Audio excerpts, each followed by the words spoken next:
والصلاة والسلام على سید الانبیاء والمرسلین۔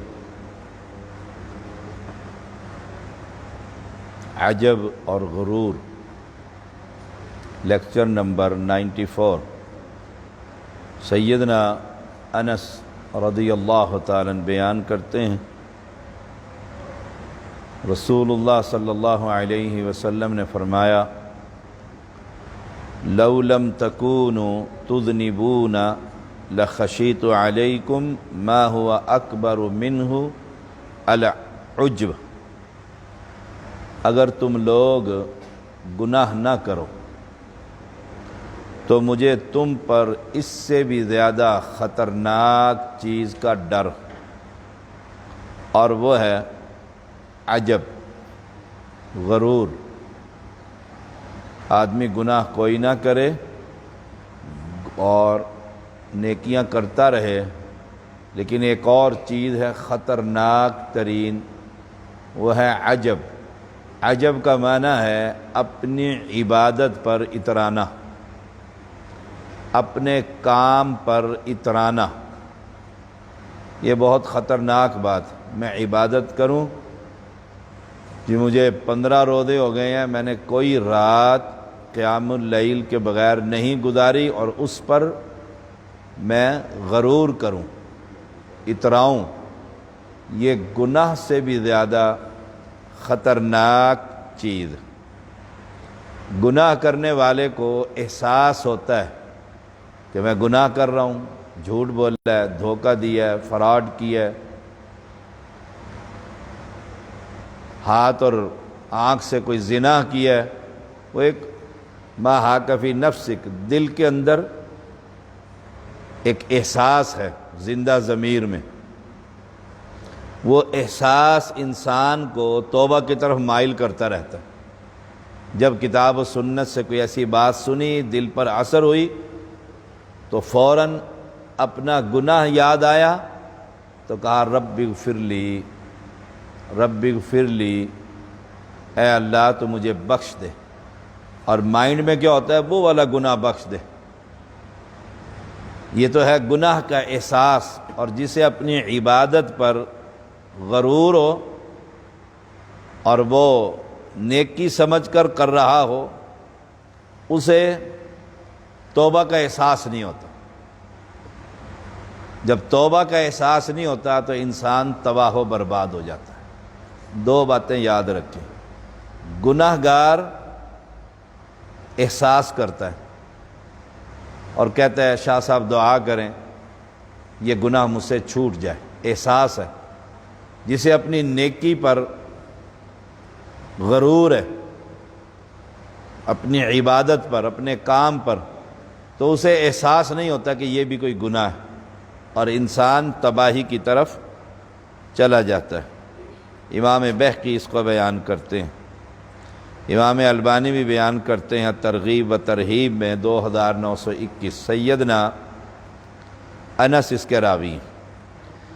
سیدہ عائشہ رضی اللہ تعالی عنہا بیان کرتی ہیں، رسول اللہ صلی اللہ علیہ وسلم نے سورۃ مومنون کی 60 نمبر آیت کی تلاوت کی، والذین یؤتون ما آتوا وقلوبہم وجلہ، اور وہ لوگ جو دیتے ہیں، جو کچھ دیتے ہیں تو اس طرح دیتے ہیں کہ ان کے دل کپ کپاتے ہی رہتے ہیں، ڈرتے ہی رہتے ہیں، خوف ہی رہتا ہے، پتہ نہیں قبول ہوگا کہ نہیں ہوگا۔ والذین یؤتون، جو لوگ دیتے ہیں صدقہ، خیرات، کھانا، لقمہ، کوئی شے جو دیتے ہیں اور دل ان کا خوف میں ہی رہتا ہے، وجلۃ انہم الی ربہم، ڈر ہی رہتا ہے، اور یہ یقین رکھتے ہیں کل مر کر جانا ہے اللہ کے پاس۔ یہ کیفیت ہے صدقہ کرنے والوں کی۔ امی عائشہ نے کہا یہ وہ لوگ ہیں جو شراب پیتے ہیں، شراب پیتے ہیں اور چوری کرتے ہیں، ان کا آپ ذکر کر رہے ہیں کہ وہ لوگ جب دیتے ہیں صدقہ تو ڈرتے رہتے ہیں۔ فرمایا نہیں، لا واللہ، لا، ہرگز ایسا نہیں، وہ ایسے نہیں۔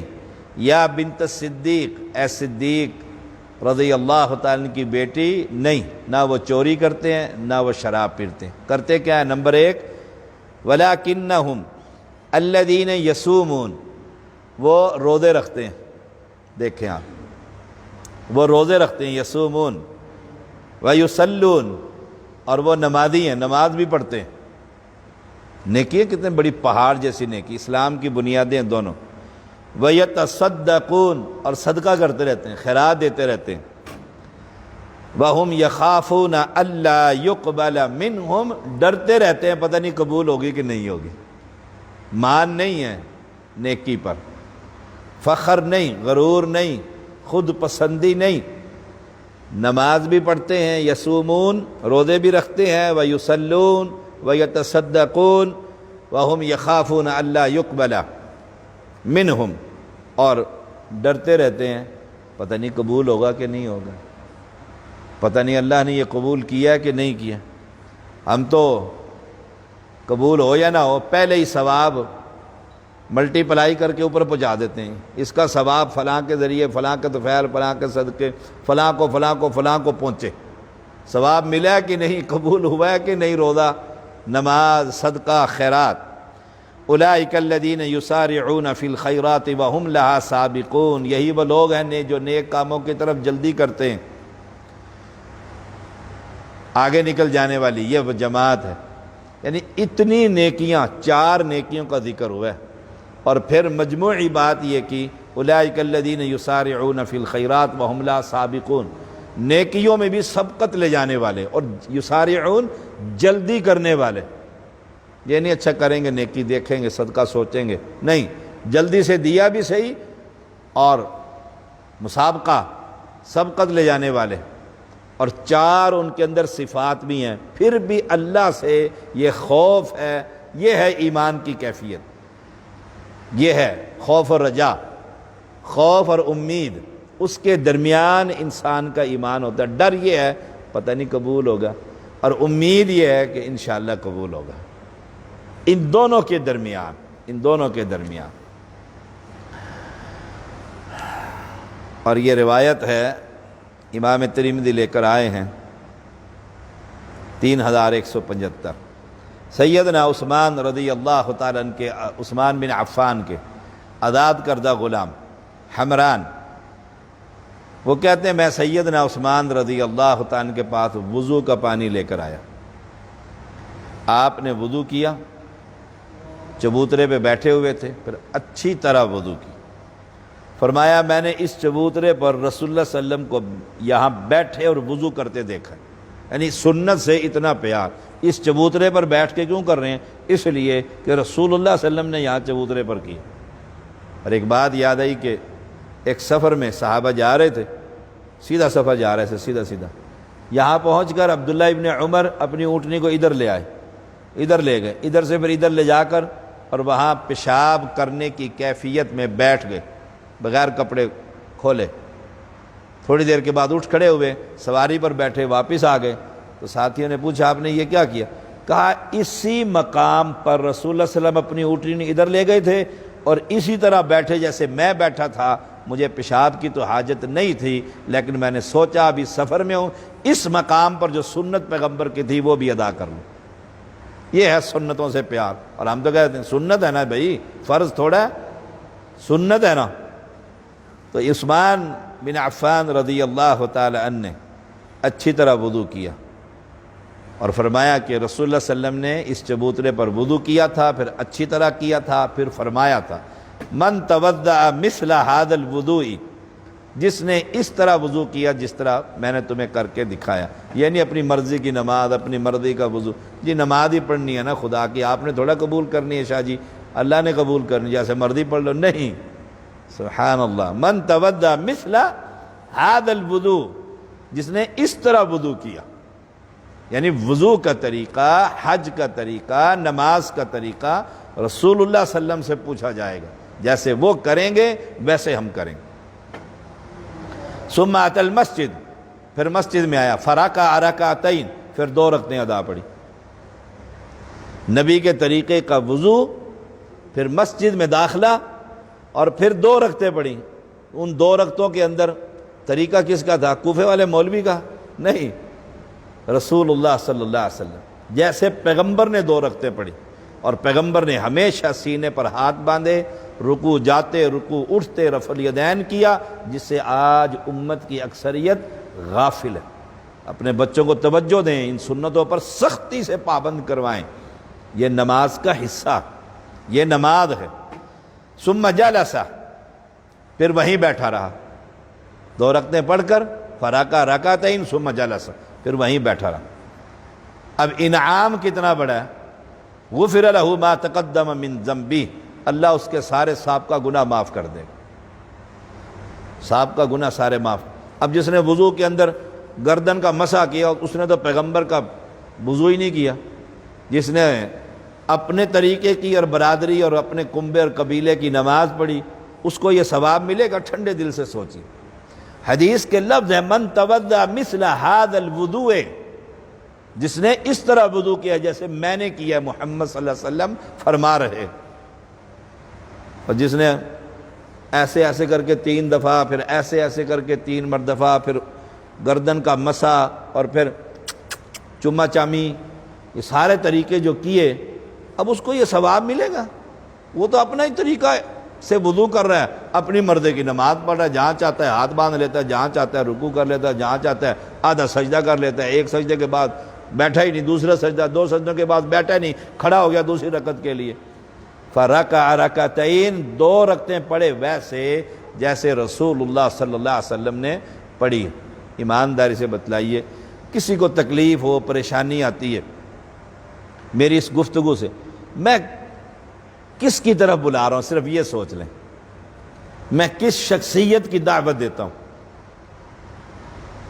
ہاں میں ان پڑھ آدمی ہوں، الفاظ کے چناؤ میں خطا غلطی معافی کا طلبگار ہوں، لیکن یہ تو دیکھو کہ میں کس کی طرف بلا رہا ہوں؟